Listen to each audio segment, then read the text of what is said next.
Hey, what's going on, everybody? You are now tuned in to the Paging Dr. Chanda podcast, where we talk about all things related to life lessons, mental health, and the culture. I'm your host, Dr. Chanda. I am a licensed clinical psychologist, and I am here with a panel of three beautiful women making strides specifically in Women's History Month. Y'all, I cannot wait to get into this conversation because we were talking backstage, and I'm excited. I'm I'm excited. excited. Yeah, I'm I'm excited. very I don't know. I excited. don't. I don't. I don't feel qualified to be with this group of women, but we're gonna Oh, do what it do. please. Listen, all of y'all have like such dynamic backgrounds and bios. So if we can start with just some introductions into who you are and what you do, and we can start with Dr. Janice since she's at the top of my screen. Well, thank you both for having us on. I'm so excited about this conversation. My name is Janice. I would say a connoisseur or I'm a Jane of all trades. I work with organizations and institutions to help them identify barriers that prevent the most marginalized employees from advancing. And I help those same workplaces remove those barriers. So a lot of the work that I do is around anti-racism education and helping workplaces figure out like what are the ways that our systems perpetuate bias and how do we fix our systems. So a lot of the work that I do is also a lot of writing. So writing is definitely my first love, and the writing that I do is around the same topic of anti-racism and creating better workplaces. And I am what else? I am a podcast host as well, and I think that's a good like background about me and some of the work that I do. Nice. You didn't tell me you had a podcast. We were talking about podcasts backstage. Oh yeah. I always forget like little bits and pieces of, and people always say, "Oh, you should mention this." And yeah, so I have a podcast, 30 Diversity, where I talk about just a lot of the stuff that I write about and just some of the things that I see when I work with companies and just sort of these like I guess like unmentionables for those of us who engage in any sort of equity work, like some of the things that come up when we're doing this work. So that is a little bit about me. I love it. Thank you, Dr. Janice. Miss Essay, can you tell us a bit about yourself? Yes. So, born and raised in Kansas City, go Chiefs. Um, double HBCU grad, played volleyball for Hampton University, graduated from Florida A&M University College of Law. So, I am HBCU to the day I die. Period. Spent 7 NFL seasons as a lawyer between the NFL League Office and the Carolina Panthers. Started the Black Employee Resource Group there at the NFL. They had never had one before, called the Black Engagement Network. Also founded the Black Employee Resource Group Collective, the Black ERG Collective in New York, which is a conglomerate of Black ERGs across blue chip organizations. Um, and then I got bored and I went to go run a startup, House of Athlete, and we created the I Am Athlete podcast.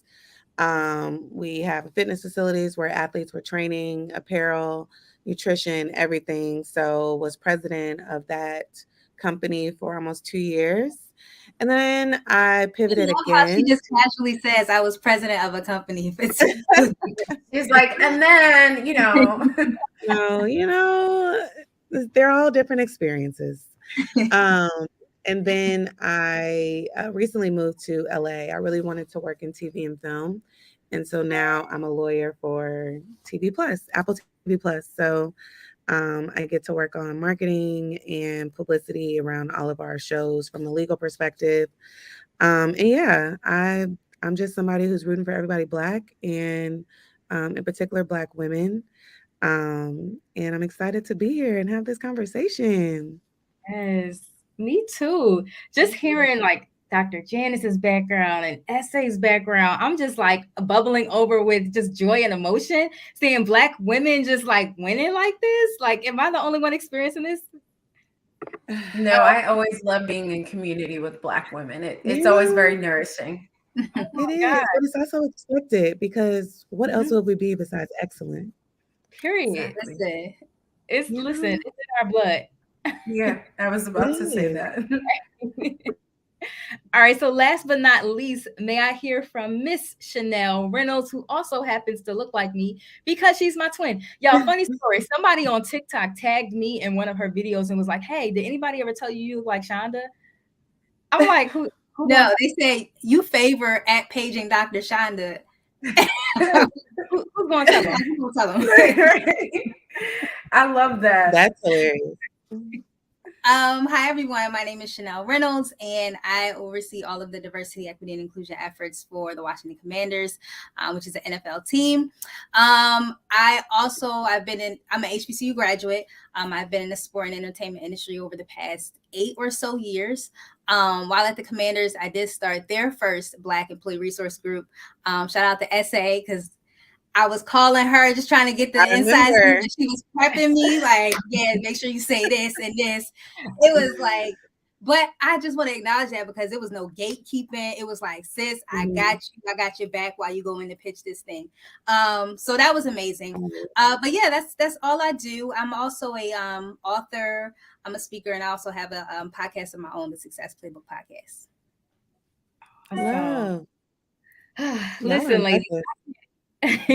Yes, it's like so much of a lituation happening right now, and I'm so excited to get into this conversation.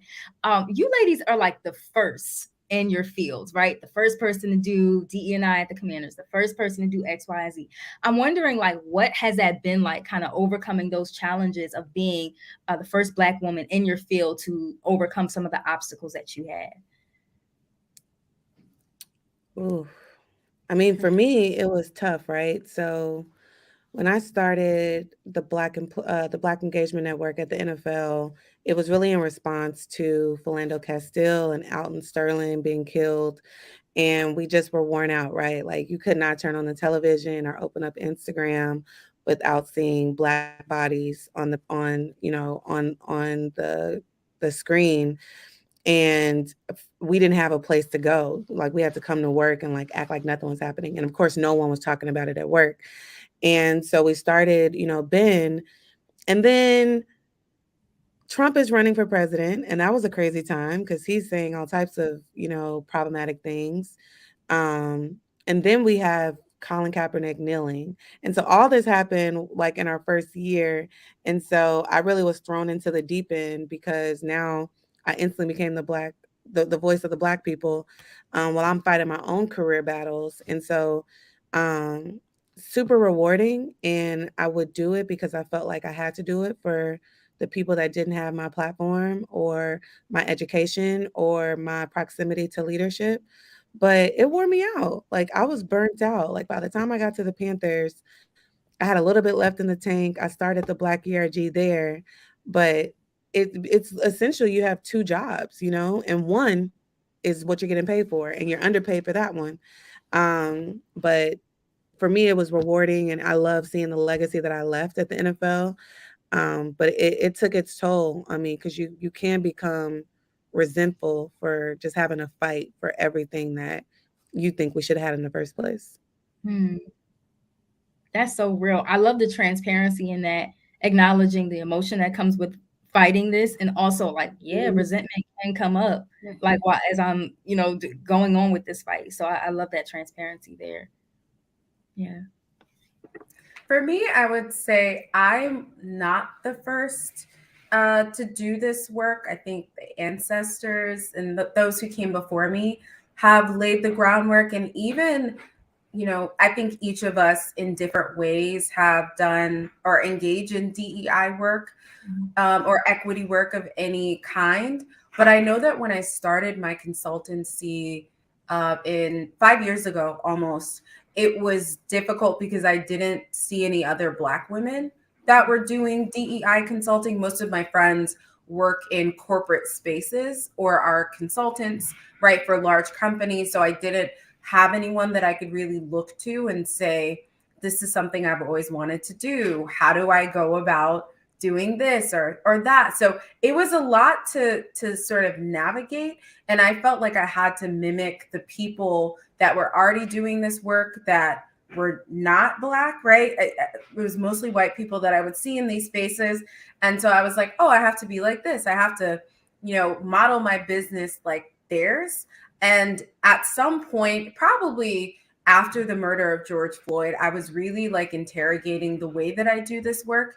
And I was realizing that I did not actually have the right focus in how I approached this work, as I was trying to mimic the white people I saw doing this work. And I was also trying to center whiteness in the way that I was doing the work.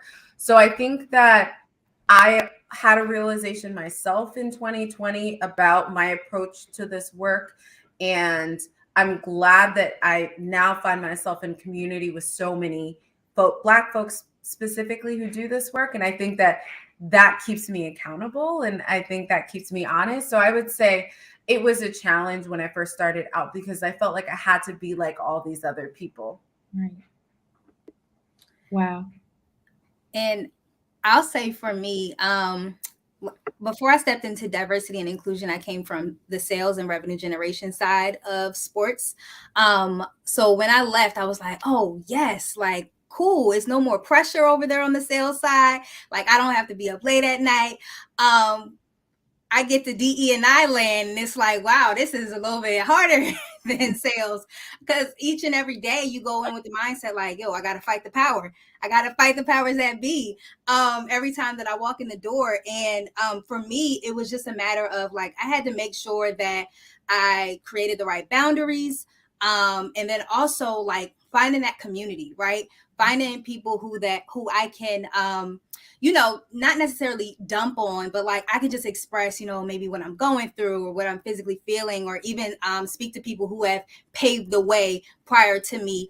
Because yes, being the first for this organization, it can come with its challenges, but that's why I tap into, my surrounding network and those that support me. So, yeah. It sounds like I'm hearing like a common theme, a common thread here, like making sure that we're relying on the support of the people around us, and even the support of like, the elders who came before us. Because at the end of the day, this work that y'all are doing, and I invited y'all all here for a reason. We all do like very similar work in that anti-racism space. But doing this work is exhausting. Right. It comes with such a emotional burden. And so it can be very difficult. That's why like leaning on our brothers and sisters is so important when attempting to do this. Dr. Janice, if I can kind of like hone in on you a bit, I know you have a very unique background in that you started as a professor, but you ended up leaving and going into, consulting. So I'm wondering what that journey was like for you. What led you to that? Yeah, I know we were having conversation pre the start of this, but it's actually been a really fulfilling journey for me, because I always knew I wanted to do equity work. Like in 2011, I started a YouTube channel and I was talking about racism and my experiences as a Black woman just navigating the world, right? And what I went through. And it seemed to resonate with a lot of people. And I felt like, and I'm sure all of us have felt like this in different ways, Black women are often hyper scrutinized and over questioned. And I felt like I couldn't just stop at a bachelor's degree. I felt like I had to keep going because I wouldn't be taken seriously, right? So even if I started my consultancy and I have the knowledge and I have lived experiences, I felt like people would still sort of question me. So I felt like I need a master's. When I got the master's, I was like, I have to get a PhD because people will take me seriously. And in hindsight, I realized now I could have started the consultancy whenever I felt like it. Like, I don't think you need any sort of paper to say you can do this or you can't do this, as long as the passion and the desire to do the work is there.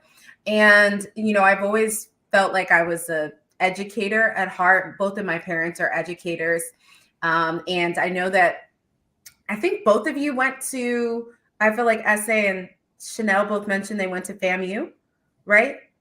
I went to Delaware State. Oh, Delaware State. Okay. I went to FAMU. FAMU. Okay. So my dad has taught at a number of different HBCUs. So he's, Virginia State, Florida A&M, and all of the places. And so both of my parents are educators. And I always knew that I was an educator too at heart, and I felt like my place was in the classroom.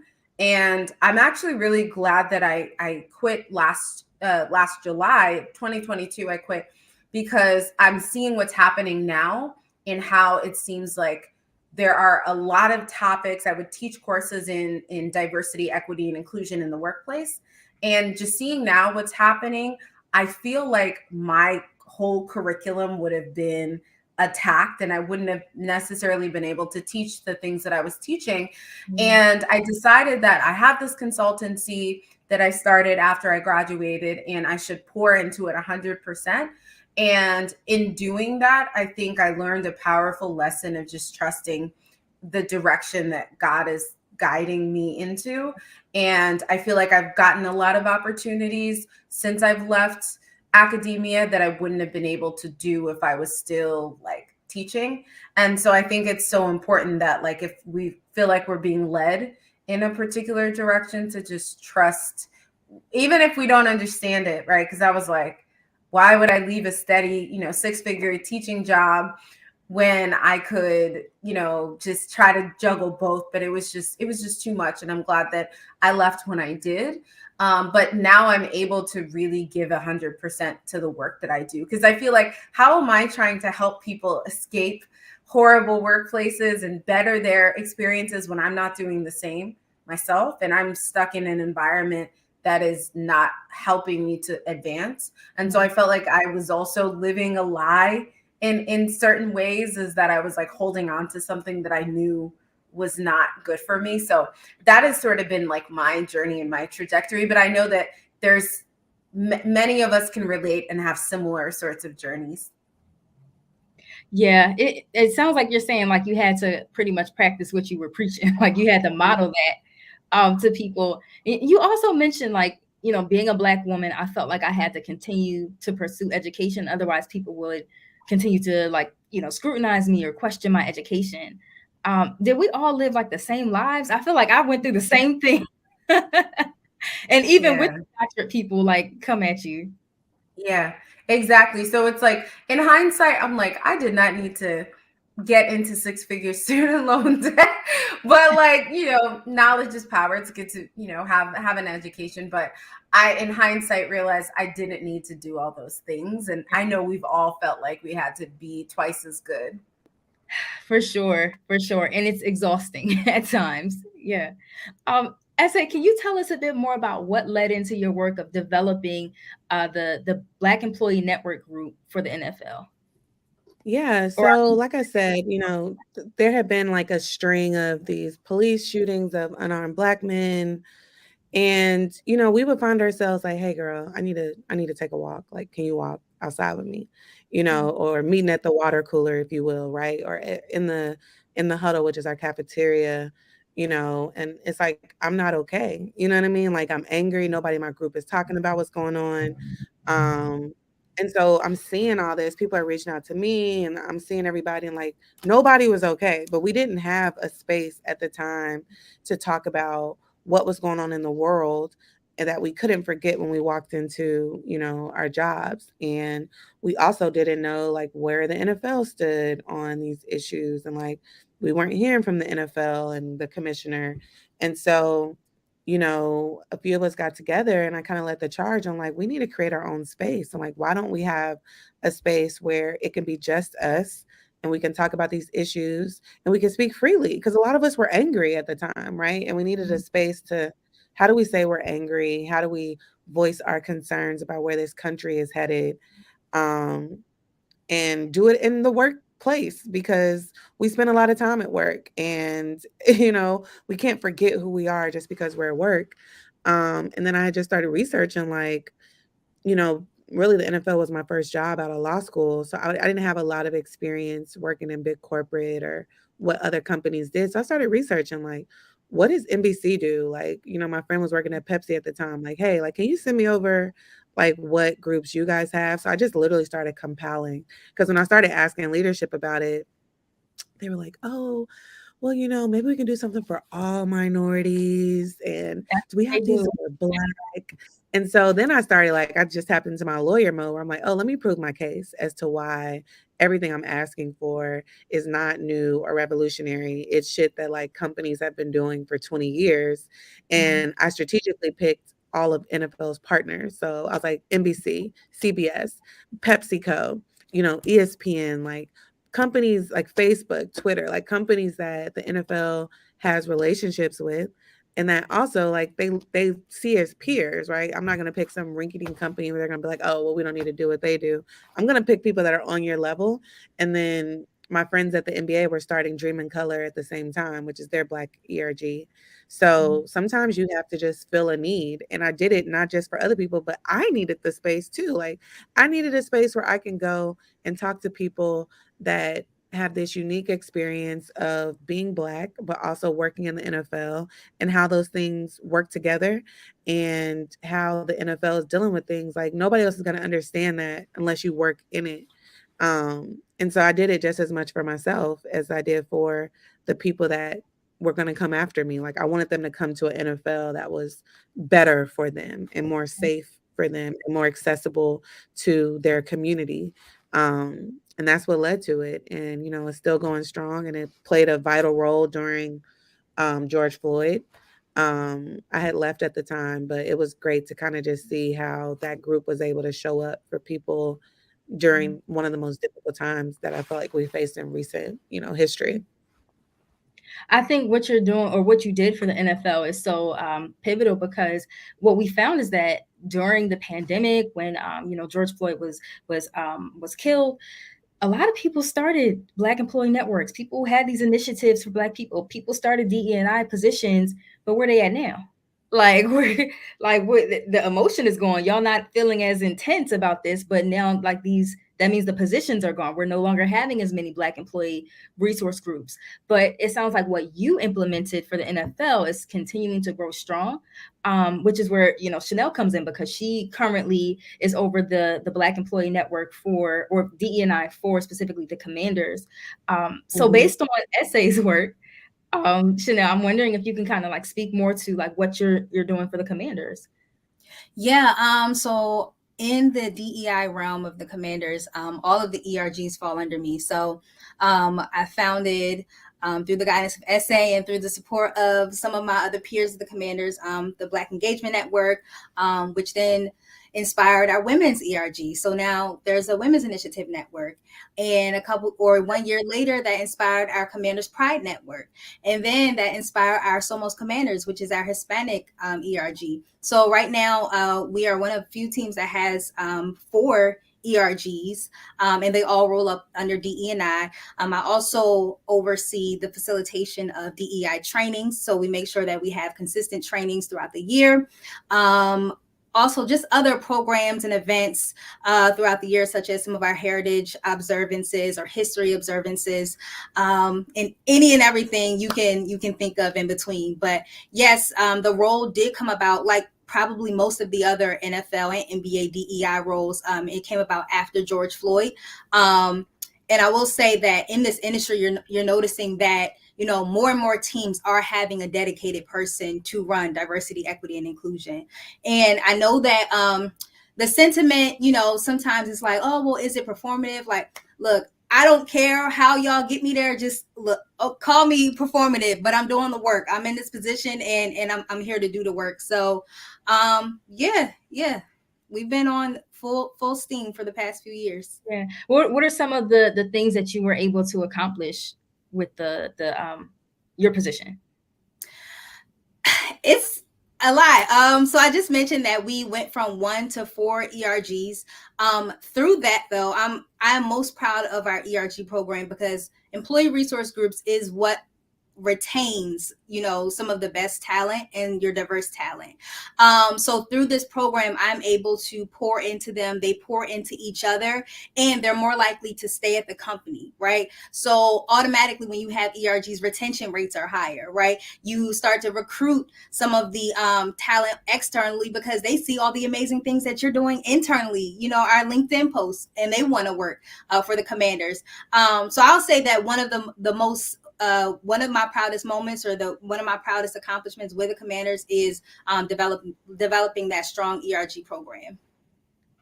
Yeah, I love that. She's being so humble right now. I thought you were going to go into the HBCU event that y'all. Well, that's one small avenue, but okay, yeah. So we did an HBCU symposium in which we invited several HBCUs locally. We sourced candidates to come out, and they came, learned about sales.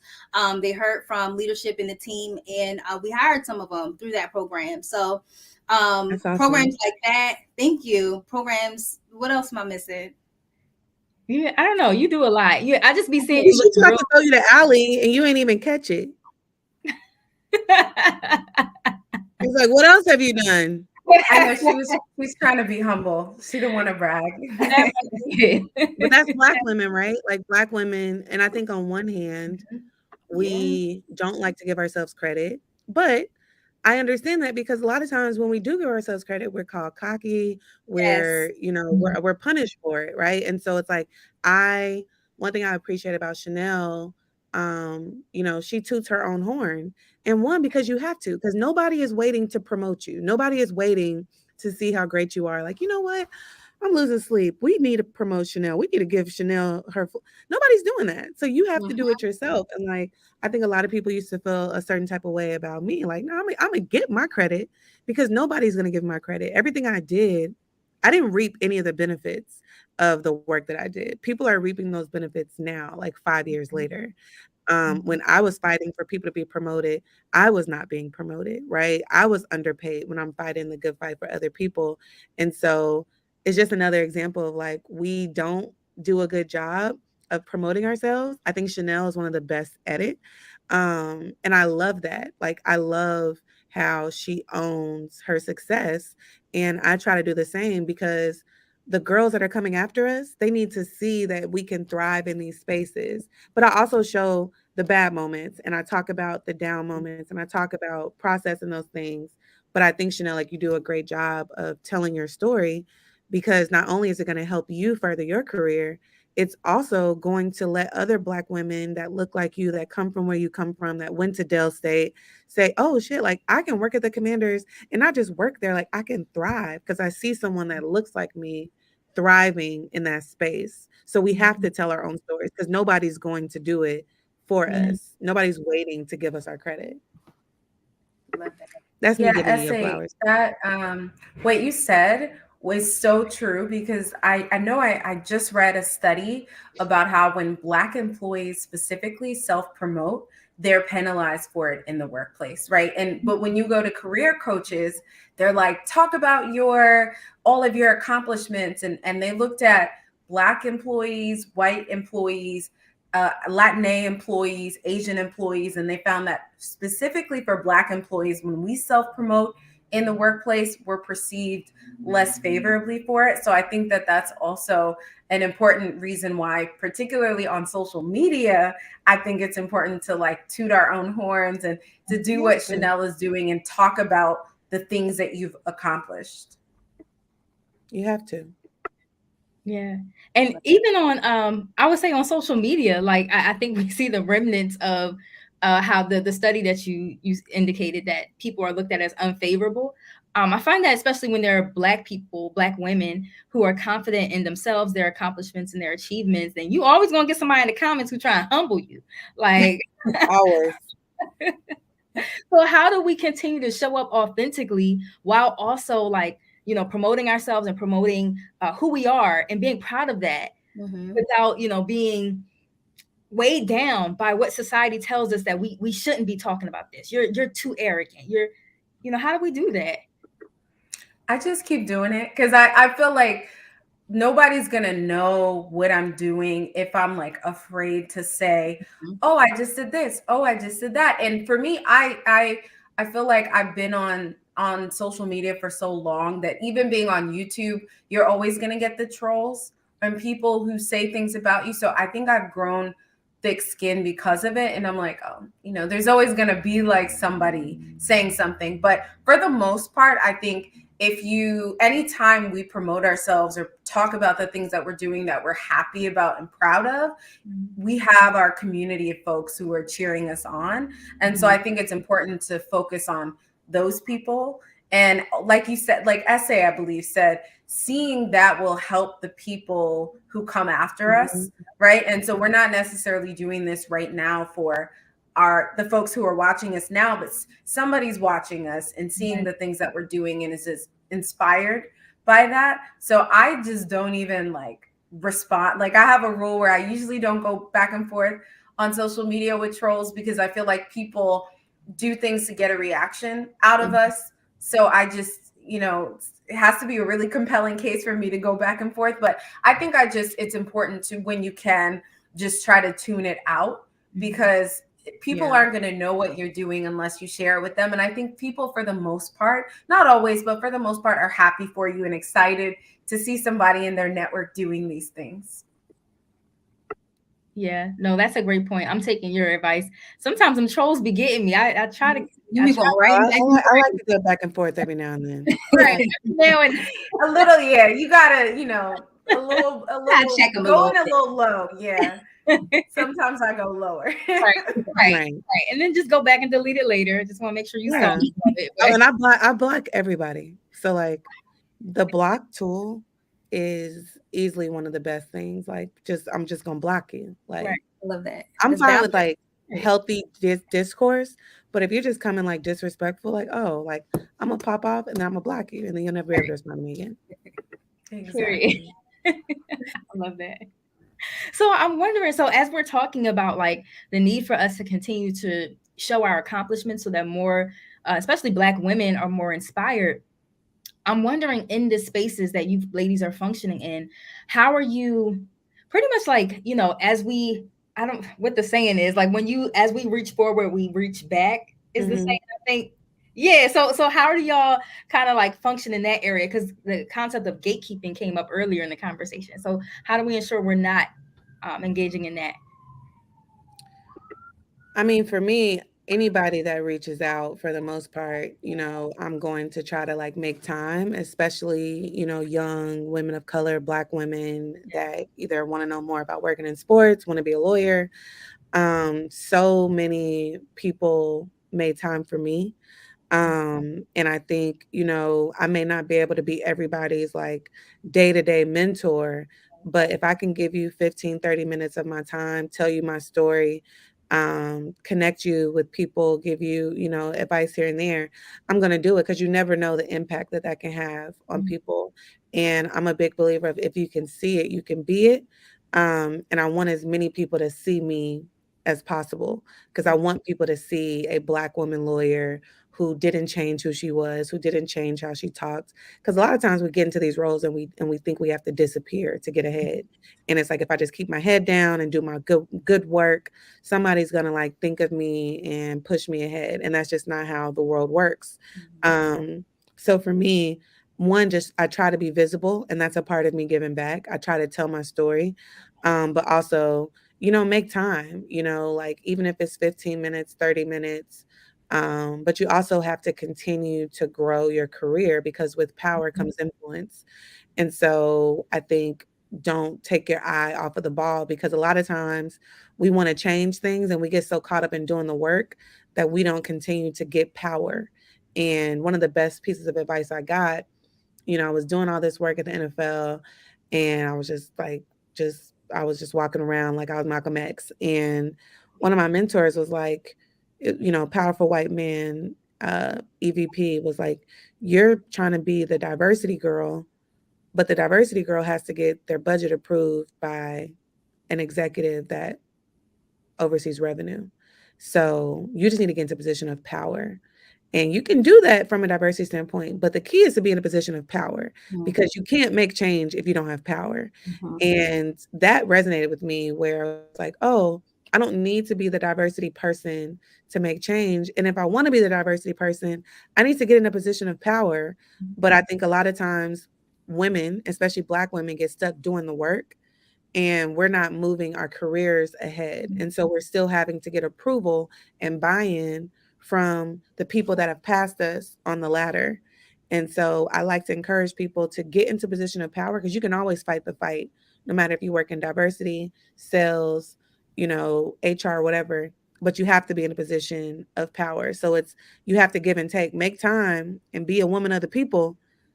But you need to make sure that your career is on track. And a lot of times we fight harder for other people than we fight for ourselves.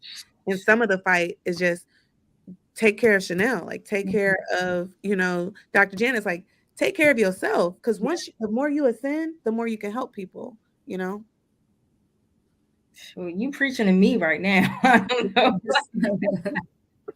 I think as SA brought up so many good points about I wish I was able to have the capacity to like mentor everyone who reaches out to mentor. But for me, I try to answer as many questions as I can. I am a firm, like staunch believer in not gatekeeping. One of my close friends, Kina, always says that the earth is round, right? And we don't have to compete for resources. And so I try to adopt that mindset of like, I'm not in competition with anyone else. I know that to create a world that is better, everyone needs to be doing this work. And so I actually want to imagine a world where this work becomes obsolete and we don't have to be, many of us would not, if the world was in a better place, would not be like actively wanting to engage in this work, right? I would rather be sitting under a tree writing.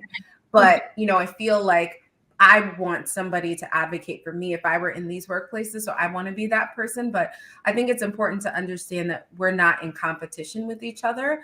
And so I'm completely fine with like sharing resources and telling people will reach out to me and say, what do you charge? What are your prices? And I'm not like gatekeepy with that. I don't like to be like, oh, well, you have to figure it out. Like, no, I'll tell you everything and I'll help you as much as I can, because I feel like this work is so important. But I also feel like it's important to develop an abundance mindset and understand that like there's an abundant amount of resources available. And so as far as like all these companies and organizations need this work. So I, as one individual, cannot help every single workplace. So what good does it serve me to not tell people things and hide my prices and do all that? I believe firmly in price transparency, right? And telling people this is how much I charge for a workshop, because more than likely when I share my rates, that's when I've learned, oh, I'm undercharging myself or valuing my services. So I think that it's so important to be that person that you wish that you had. And also, I'm a tiny little bit petty. And I remember all the people I asked for to help me along the way who did not help me. And I know that many of them have been like, looked back and been like, that was one person I wish I would have held my hand out to. Yeah. So the petty in me also says, I know there's a saying, watch who you step on your way up. Or like those same people might be the same people you see on your way down. And I'm not saying be nice to people because of what you think you can gain from it, but you never know what helping someone will do for them and how that will impact their life. And also, I don't want to be that person that was just shut the door on somebody. So that's, the petty of me says that, but I also think like, we all need to be doing this work, and the world is round enough to where there's an abundance of whatever it is that we need. And I don't need to be competing with other people. So I think not gatekeeping is such an important part of that. I love that. I know for me, I agree with both ladies. Anybody who reaches out to me on LinkedIn, I try to make time for. Like, it doesn't matter like how many people. I'm going to try to find the time, and it's usually a lot of inquiries. So I've started to streamline that process, and I made like a Calendly link where it allows them to lock in 15 minutes, a 15-minute time slot, so we can, get to know each other. But to that point, yes, I consider it a priority to like, as I'm pulling myself up, as SA is saying, as I'm gaining that influence in the corporate world, in the sport world, like I'm keeping that one hand behind me, making sure I'm pulling people behind me. So, I think that for me, mentorship is important because like there were so many people that has poured into me along the way. Like, who am I to tell somebody no? Who am I to like get too big headed where, you know, I don't make time for them? What else? I also offer free resources to, you know, individuals who would like to be in sport and entertainment. So I have a newsletter that I do, like where I give them advice. If I can't talk to you, you can, you know, subscribe to my newsletter where you're getting advice. And it also lists open positions and all that good stuff. So I try to make myself available in various different ways. That's dope. Now y'all got me. You don't know where people are going to end up. You know, that is key. Like a lot of people, you know, slept on me. Like I took an internship after law school and I was way behind a lot of my friends and peers, and I did an unconventional route. And then, you know, fast forward and I'm ahead of most of my peers. And so you never know where people are going to end up. And there's people who I'm sure didn't think I was going to be where I'm at. And then there's people that I've seen and I'm like, damn, I'm glad I was nice to them, because when I met them, they were an intern or they were in a seasonal position. And like, they've just moved up. Like, even like Chanelle, when she reached out, I could have been like, like, no, figure it out. Right. And like, you were working in sales at the time and now you're leading D&I for the team. That wasn't your position when I met you. Right. And so that is something important to keep up. This is a relationship business. Mm-hmm. And so you never know where people are going to end up, and where you meet them is not, you know, where necessarily where they end up. And so I think karma is also important too. Like to Dr. Janice's point, there's a lot of people who ignored me and then they had to take meetings with me because I was drafting their agreement, you know, in a few years. And so it's like, oh, are you yeah, I'm Essie. I'm the one. Yeah, I hit you up when I was in law school. You never responded. Or when I was an intern, you know, you never made time for me, but good to see you. Like, what do you need in your agreement? You know? And so those moments are forever, you know, fulfilling for me, but it's just a lesson. And some of the other best advice I got was treat everybody with the same level of respect, whether they're the janitor, whether they are the secretary, because again, you never know where people are going to end up and who has relationships with people. And so that little person that's reaching out to you, you don't know where they're going to, you know, end up. They could be, you know, working with you one day,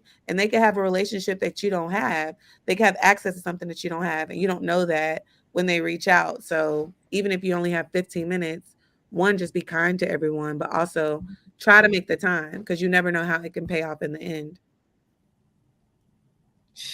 You ladies are spitting so many facts right now.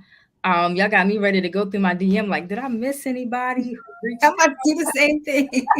Man, but we can't get to everybody. And that's the thing. I feel like as long as your heart is in the right place, it's just impossible to get to every person. There's kids that I meet and they're like, I emailed you a year ago, but I make time for them when I see them then. And it's like, oh, I'm so sorry. Like, you know, and so you can still, it can come back around, but it's hard. Especially with social media, because everybody is. Right? The DMs give me so much anxiety because I'm like, that's how I missed our message. Because for me, I'm sure Essay, you have the same issue where I feel like people can be extractive sometimes and they reach out for things. And so that to me is like a lot where everyone is asking for something. And I understand that we all need help, but it's also like, I can't help a million people. So it's sometimes I just don't see things in the DMs or I miss them. So it's hard, and I can't like have an autoresponder that says, sorry, I missed your DM, you know? So I hope people don't take it personally, but I know sometimes they do. They're like, oh, I messaged you. And you could also never be going responded. through something. Like we go through so much. Like my mom passed in 2020. I was not a great mentor. I was not a great friend. Like I wasn't a great anything, you know, for that time period. And so, but I also wanted to share that because there might have been people that didn't hear from me. And so like a lot of times we're fighting our own battles, whether we're trying to get promoted, whether we're trying to, you know, get a new job or figure out our life or figure out our personal life. And I think a lot of people don't take that into account because we're everything to everybody. And, you know, you have to give yourself grace. Like you might go through a year where you're just not a great friend or mentor, and that's fine. You know, like we're so hard on ourselves for not being everything to everybody. And it's like, I'm giving everyone permission to take time off. right now I'm hearing this conversation going into grace and allowing ourselves to show grace to ourselves when we feel like, we don't have the capacity to reach out to everyone. So I love that, and I'm going to take that advice for myself. Gotta give yourself grace. Yes. Would you ladies mind letting us know where we can find you and anything that you guys have coming up? Chanelle got something coming up. What you got coming up? What do I have? Well, y'all can find me on all social media platforms at Chanelle S. Reynolds and www.chanellesreynolds.com. Where to find me, y'all? Your girl is going to the motherland next week, so I'll be in Africa.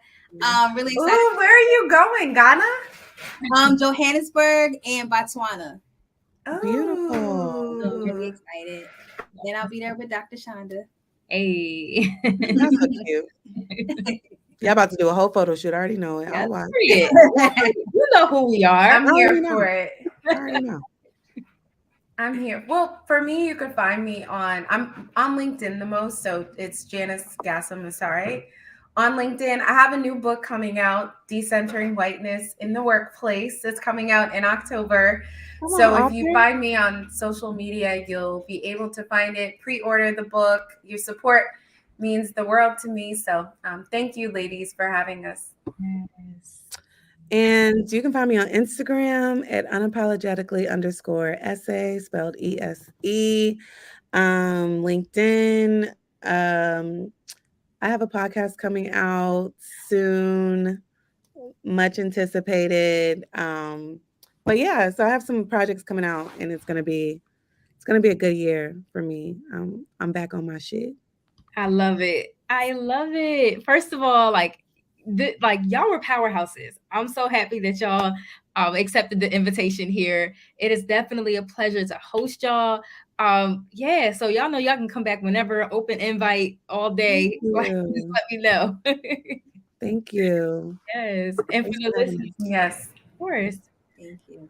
And for the listeners out there, you guys can catch every episode, the audio version on Wednesdays and the video version on Thursdays.